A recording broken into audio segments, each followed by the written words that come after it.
शनिवार व्रत कथा। एक समय स्वर्गलोक में सबसे बड़ा कौन है के प्रश्न पर 9 ग्रह में विवाद हो गया। विवाद इतना बड़ा था कि परस्पर भयंकर युद्ध की स्थिति बन गई। निर्णय के लिए सभी देवता देवराज इंद्र के पास पहुंचे और बोले, हे देवराज, आपको निर्णय करना होगा कि हमसे सबसे बड़ा कौन है। देवताओं का प्रश्न सुनकर देवराज इंद्र उलझन में पड़ गए। इंद्र बोले, मैं इस प्रश्न का उत्तर देने के लिए मैं असमर्थ हूँ। हम सभी पृथ्वीलोक के उज्जैनी नगरी के राजा विक्रमादित्य के पास चलते हैं। देवराज इंद्र सहित सभी ग्रह देवता उज्जैनी नगर पहुंचे। महल में पहुंचकर जब देवताओं ने उनसे अपना प्रश्न पूछा कि राजा विक्रमादित्य भी कुछ देर के लिए परेशान हो गए और क्योंकि सभी देवता अपनी अपनी शक्तियों के कारण महान थे, किसी को भी छोटा या बड़ा कर देना उनके क्रोध के प्रकोप से भयंकर हानि पहुंच सकती है। अचानक राजा विक्रमादित्य को एक उपाय सूझा। उन्होंने विभिन्न धातुओं स्वर्ण, रजत, चांदी, कांसा, ताम्र, तांबा, सीसा, रंगा, जस्ता, अभ्रक व लोहे के 9 आसन बनवाए।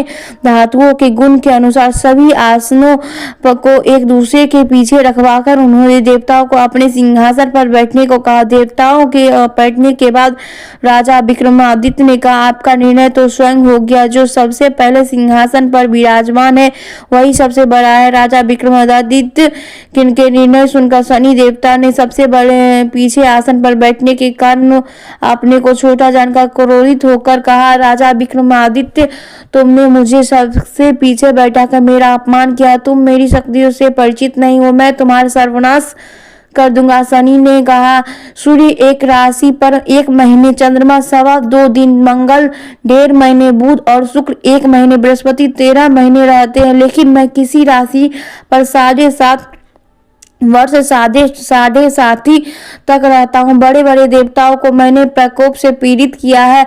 राम को 7.5 के कारण ही वन में जाकर रहना पड़ा और रावण को 7.5 के कारण ही युद्ध में मृत्यु का शिकार बनना पड़ा। राजा, अब तू मेरे प्रकोप से नहीं बच सकेगा। इसके बाद से अन्य ग्रहों को के देवता को तो प्रसन्नता के साथ चले गए, परंतु शनिदेव बड़े क्रोध के साथ वहां से विदा हुए। राजा विक्रमादित्य पहले की तरह ही न्याय करते रहे। उनके राज में सभी स्त्री पुरुष बहुत आनंद से जीवन यापन करते रहते थे।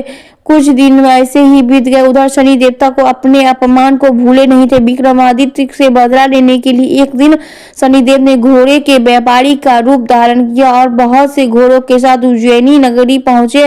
राजा विक्रमादित्य के राज में किसी घोड़े के व्यापारी के आने का समाचार सुना तो अपने अश्वपाल को कुछ घोड़े खरीदने के लिए भेजा। घोड़े बहुत कीमती थे। अश्वपाल ने जब वापस लौटे इस संबंध में बताया तो राजा विक्रमादित्य ने स्वयं आकर एक सुंदर व शक्तिशाली घोड़े को पसंद किया। घोड़े की चाल देखने के लिए राजा उस घोड़े पर सवार हुए तो वह घोड़ा बिजली की गति से दौड़ पड़ा। तेजी से दौड़ता रहा घोड़ा राजा को दूर एक जंगल में ले गया और फिर राजा को वहां गिराकर जंगल में कहीं गायब हो गया। राजा अपने नगर को लौटने के लिए जंगल में भटकने लगा, लेकिन उन्हें लौटने का कोई रास्ता नहीं मिला। राजा भूख प्यास लग गई।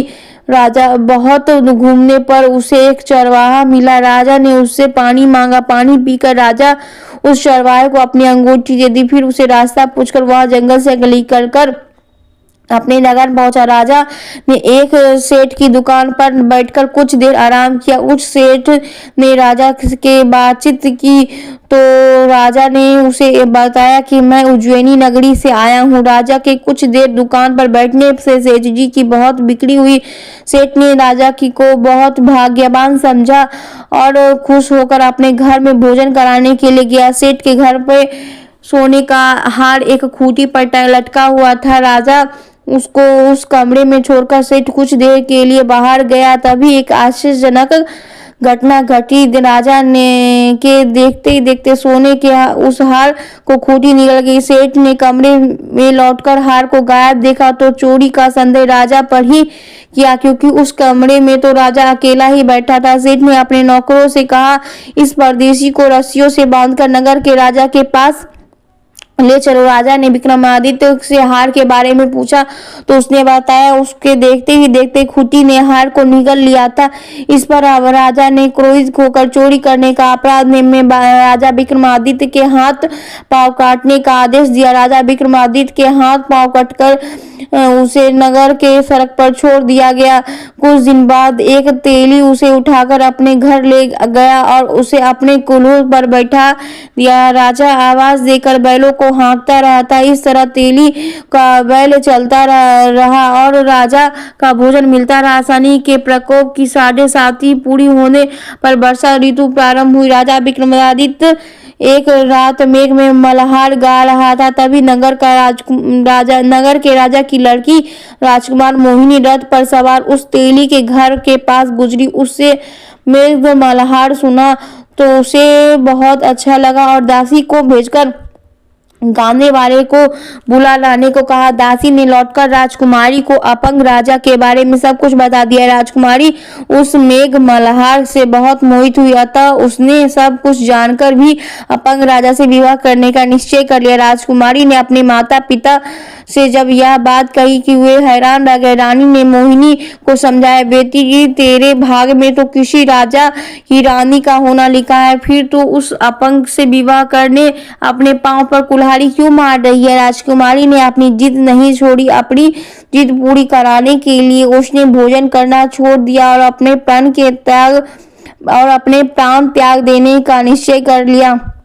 आखिर राजा रानी को विवश होकर अपंग विक्रमादित्य से राजकुमारी का विवाह कराना पड़ा। विवाह के बाद राजा विक्रमादित्य और राजकुमारी तेली के घर में रहने लगे। उसी रात स्वप्न में शनिदेव ने राजा से कहा, राजा तुमने मेरा प्रकोप देख लिया है, मैंने तुम्हें अपना अपमान का दंड दिया है। राजा ने शनिदेव से क्षमा करने को कहा और प्रार्थना की, हे शनिदेव आपने जितना दुख मुझे दिया अन्य किसी को ना दे। शनिदेव ने कुछ सोचकर कहा, राजा मैंने तुम्हारी प्रार्थना स्वीकार करता हूँ। जो तो कोई स्त्री पुरुष मेरी पूजा करेगा, शनिवार को व्रत करके मेरी व्रत कथा सुनेगा, उस पर मेरी अनुकंपा बनी रहेगी। प्रातःकाल राजा विक्रमादित्य की नींद खुली और अपने हाथ पांव को देखकर राजा को बहुत खुशी हुई। उसने मन ही मन शनिदेव को प्रणाम किया। राजकुमारी भी राजा के हाथ पैर सही सलामत देखकर आश्चर्य में डूब गई। तब राजा विक्रमादित्य ने अपना परिचय देते हुए शनिदेव के प्रकोप की सारी कहानी सुनाई। सेठ को जब इस बात का पता चला तो दौड़ता हुआ तेली के घर पहुंचा और राजा के चरणों में गिरकर क्षमा मांगने लगा। राजा ने उसे क्षमा कर दिया क्योंकि यह सब तो शनिदेव का प्रकोप के कारण हुआ था। सेठ राजा को अपने घर ले गया और उससे भोजन कराया। भोजन कराते समय वहां एक आश्चर्यजनक घटना घटी। देखते ही देखते वह खूंटी हार को उगल दिया। सेठ जी ने अपनी बेटी का विवाह भी राजा के साथ कर दिया और बहुत सा स्वर्ण आभूषण धन आदि देकर राजा को विदा किया। राजा विक्रमादित्य राजकुमारी मोहिनी और सेठ की बेटी के साथ उज्जैनी पहुंचे। नगरवासियों ने हर्ष से उनका स्वागत किया। अगले दिन राजा विक्रमादित्य ने पूरे राज्य में घोषणा कराई कि शनिदेव सब देवों से में सर्वश्रेष्ठ है। प्रत्येक स्त्री पुरुष शनिवार को उसका व्रत करे और व्रत कथा सुने। राजा विक्रमादित्य की घोषणा से शनिदेव बहुत प्रसन्न हुए। शनिवार का व्रत करने व व्रत कथा सुनने के कारण सभी लोगों की मनोकामना शनिदेव की अनुकंपा से पूरी होने लगी। सभी लोग आनंद पूर्वक रहने लगे। बोलो शनि भगवान की जय।